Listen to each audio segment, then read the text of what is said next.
I mean, Duck has really, busted his ass to get a solid community site website out there. And to be honest, it's like you can't thank him enough because this site is awesome. Constantly updated with new, fresh information. And frankly, if you guys are checking this out, you guys should definitely, hit it once a day, hit it twice a day. See what's happening in the BLC community because that's where it's at. We got everybody, showing up on this website, to share their opinions and their thoughts about the game and get some interesting discussion going. And with this upcoming Salt League, the Star League is going to be pretty sick too. Don't get me wrong, but Salt League, is for Bloodline Champions. That's going to be insane. We're going to have some insane games out of that, and I cannot wait. It's going to be awesome stuff. It's really nice to get that. The U.S. community is really stepping up because we started dying off in the beta there, and I know I took a break for a while because every time I got on, it was the same 10 people that you would play with. So, but it's nice to see these teams, the U.S. communities, like coming out, and we've got some good players combining, and we're making our own little league here, and it's really nice. It's a good turnout. Excellent turnout, and people are saying, it's the community is dying and et cetera, and it's like, well, maybe a little bit, but it's thanks to work from people like Duck and people like Cast and Sobe1 from BL Gaming. Mad shout outs to them. Cast is a baller. He's gave me a lot of help with shoutcasting, but it's also I run threes with him. He is just an awesome guy, and he's doing so much work to try and further along the community as well. Both of these websites, in large part, are responsible for a lot of the activity that's going on in the BLC scene. Just so cool of them, just putting out so much selfless work. And this U.S. community, it just relies on word of mouth. Get the name out to your brother, get the name out to your friends, families, co-workers, schoolmates, whatever. Get them interested. Tell them to take a look. Shoot them over to BLC US. Shoot them over to BL Gaming. Get them to download the game and try it out. But it's we don't have any real marketing going on. SLS is not doing any real marketing in the United States, so we have to do it ourselves basically. If we want this game to keep growing, and it will, it's basically like LoL. Relies on word of mouth, and that's how LoL was at the beginning. Relies on word of mouth. People like trying it and be like, damn, this game's pretty fun, and telling their friends about it. Well, that's what we gotta do with BLC. Just you got your friends, you guys like gaming. Well, tell your friends, hey, check out BLC. This is a straight up badass arena game. It is awesome. You should check it out. I'm sure you would like it. And then get them involved, get them interested. That's how it's got to happen, and that's how the community will grow. And with stuff like this, tournaments going on and leagues starting up and websites popping up, heraldofinsight.com, also an excellent site of information. This is awesome. We're in full swing. We're at the beginning here, and it's really exciting to be part of it. So here we are, getting invites to the winners finals. Acid and Hypnotoads versus Troll Council. This is going to be sick. Yeah, this is going to be a great game. I'm really looking forward to this. See how these teams perform against each other. I mean, we've seen a lot of normal guys, especially in the BL Gaming tournaments, and his team. And I just think this will be a great game, and really looking forward to watching this. Well, Arborist, today Team Mushin actually, having the cojones to run Trip DPS in what were they, semifinals, quarterfinals, somewhere around there, that takes some mad skill. Trip DPS, mad respect for that. Definitely. And no room for mistake. No room for error. Just got to be on top of your game. Getting that momentum and keeping it against top level players who know what you're about and who are trying their best to stop you from doing that, and to still take wins and rounds off of that. That is pretty sick. So got players like Arborist, Normal Guy. Normal Guy also solid Nomad. Blank Out. I think that's Blank Win. Is it Blank Win? No, probably not. Yeah, it is Blank Win. Just changed his name. But, but yeah, all of them solid players. But here we are, we're waiting on this third player here for Cold Team back wherever he is. Says he's eating food, I guess. Eating food before the grand finals, man. How are you going to play on a full stomach? Come on, you're going to want to take a nap or something. You're not going to be on top. You're not going to be on top of your game. You're going to be slacking. Oh, well, I guess it's better to eat the food than have it sitting here next to you while you're trying to play. That's even more of a distraction. What can distract you from BLC, man? Come on. You got BLC going. I mean, you make a chick in your bed and you're not going to be distracted. Well, I don't know. Let's not go that far. But I don't know about that. I don't know. I mean, I used to tell my girlfriend back in the day when she came over, she could sit on the bed and watch me play. You know, back when we were playing. So I don't know. You sir are lucky. Well, it doesn't actually work out that way, but Grab some in a minute. So, yep, just waiting on that third person. Third person here, just keeping us waiting. I mean, do we have any kind of rule or policy? I thought there was like a 5-minute, you know, like you got 5 minutes to ready up or you're disqualified.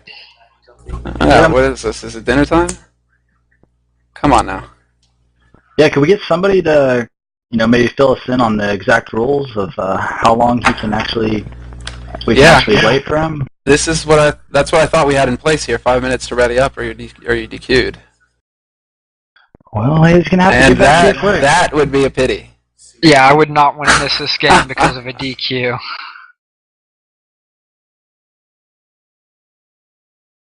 Yeah, okay. So, I'm kind of curious as to what they're going to do here. Probably going to stick with the same comps we've been seeing them run all day here. Myth just playing a baller Astro. I mean, Astro possibly one of the hardest, you know, healers to play in a 3s comp, in a 3 setting. Just because you got to be so on top of your game to stay alive. It's hard to get the potential out of Astro. It's hard to do the damage without putting yourself in bad positions. It's finding that happy medium, you know? You got to you got to find that exact balance between, oh, can I take this M1 without my teammates, you know, going too low or something like that. You know, it's like and the CC that he provides, everything like that, you know, he's solid. It's just you got to be on your game. You cannot slack off with him at all. And here we go. Finally, back in the game. Firstborn, now food. I see. This guy's getting loose. He's getting loosey-goosey for this finals here. Oh gosh, good stuff. Yeah, this is great. And this, you know, this stream totally PG-13. I swear.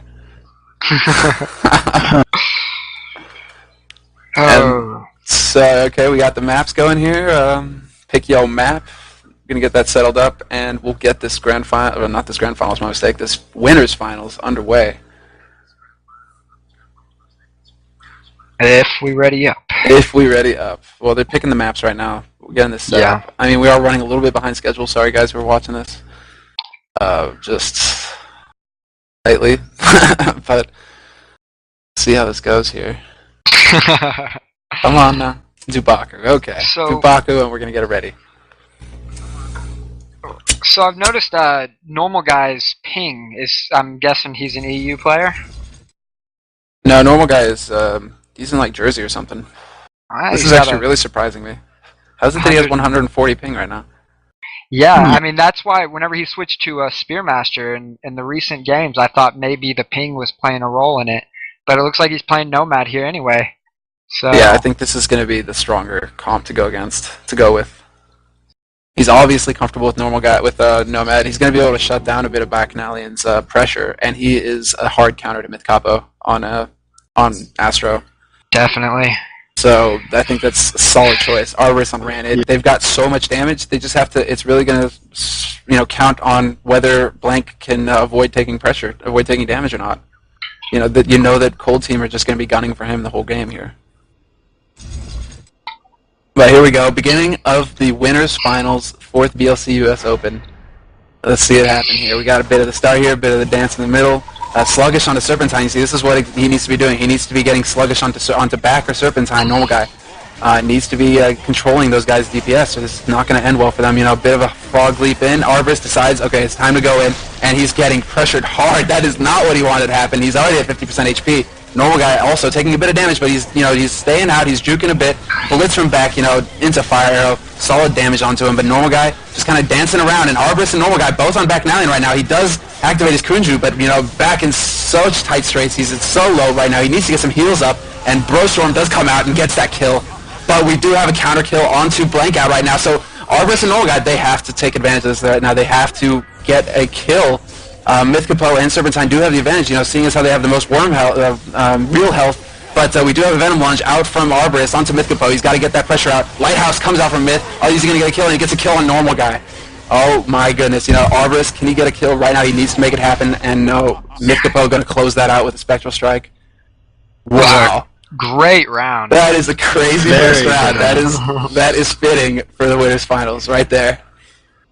Oh, and look at normal guy's ping being up at 170. I don't know how he does it. But so here we go. Starter round 2. Let's see how this one turns out. This first round was great. So starting off sluggish again on Serpentine. Seeker's just kind of zoning out, just trying to get any advantage that they can at the beginning. Razor Boomerang got silenced there, and Nomad's going in.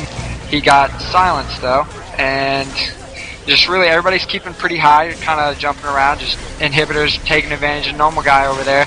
Ooh, and Boomerang Storm comes out, really powerful ability, and looks like they're all jumping on the Alchemist really hard. He's getting bursted down really fast. Good stone by the Astro, and yeah, Alki just dropped. Wind on the Seeker, and they're trying to get a counter kill. They really need to get one here, or else things are just going to go downhill really fast for them, which it looks like it is. Arbor's taking a lot of damage, and he's going to go down, and that'll be it for normal guy. I don't think he can pull out the miraculous 3v1. Yeah, some great CCs from the Astro with the Moonstone, and then the Seeker followed up with that, I think Ice Arrow? Not Ice Arrow. With that Ice Arrow. Really just kept him locked down, and he really couldn't get any heals off. That was impeccable CC out of Cold Team. That was just it doesn't get any better than that. Stone 4, Moonstone into Ice Arrow, into a Fire Arrow, into just like Ruination, just death. Nothing you can do. But go ahead, Rock. Alright, so Arbor's has already taken a lot of damage. He's really going to get out here. And normal guy is also down to 50%. He does get the EX ability from the Seeker hit on him. And normal guy's about to go down. Just a few more shots, and he's going to want to get out there. We see, I think it's the Inhibitor trying to get on the Blank Out. And he's got ulti, and he hits a few onto Arborist. And Arborist has taken a lot of damage. But he does get his ulti off, and we see the Lighthouse coming out from Mizkapu. Didn't really have a lot of time to get that lighthouse out, and they're all pretty low right now. I'm really not sure how Cold Team is surviving, and there's the kill onto the Seeker with that Frog Leap. And we see the Cold Team trying to get a counter kill here, but it's just not going to be enough. The Inhibitor with just too little help. That was insane! That ulti from that Nomad was so close to just taking out the Astro, and he barely held on. Double ult like that, dude. We had double Venom Lunge into normal guy's ult. I cannot believe they were able to survive that. So much burst damage. So they took a round. So here we go, 4th round. I'm like bouncing in my chair right now. This is insane. These games are awesome. We got a bit of the zoning going on. Both teams kind of sticking together. Normal guy, he is coming out a little bit. Arborist and Blank Out are going to opt to stay in that little cubby there and try and zone behind the walls. But Arb, getting pushed back a little bit. Not a good time for my screen to go on screensaver. And Serpentine, getting some pressure here from Arb. Getting into the stun there. He does take some damage, but both teams, doing a good job of just putting pressure out and trying to stay, not taking too much damage in return. But here we go. This is what needs to happen. Mythcapo goes in with the space, Fire on a Blank Out into a Moonstone. They're just going to wait here, try and get as much pressure out, and Lighthouse does come out on the Blank Out. No barrier to keep him up. This may be it right now. Mythcapo going in, and there we go. Ice Arrow onto the top of him. They just controlled Blank Out so well that round. Blank Out, I'm sure, was just not able to do anything, and really I think it's from him staying, opting to stay in that cubby. I don't see, there we go, normal guy, getting the kill there, rolling over and dying, and Lightning Arrow comes out on the Arbors to finish up this first round. But, I don't see, that cubby is good, but that really worked against Blank Out there. He had nowhere to run. He had nowhere to go. Once they decided to, get on him and start doing some pressure to him, he's an alchemist. He does not have a space where he can hop back and forth between the walls. He just got stuck there, and there wasn't anything he can do about it. And, so he had no way out. They were just able to land, moonstones and ice arrows and, silences on him all day long, and he couldn't do a damn thing to stop it. I really, feel like positioning in that case could have been a lot better out of Blank Out. Maybe opting to stay a bit more in open ground so that his teammates could actually peel for him. Because in that tight spot there, normal guy can't come in with X strikes to peel for him, and it's much more difficult for him to land his tornado strike. So I just feel like bad positioning cost them that last round there. And what's this? Blank Out going Seeker. They're switching it up. RB probably going Pomp here. I would not be surprised to see Pomp come out of ARB. I would say Cold Team's probably gonna stick to what they had. Absolutely. Worked out pretty well. And here we go, Alchemist. Alchemist out of Arborist. Let's see.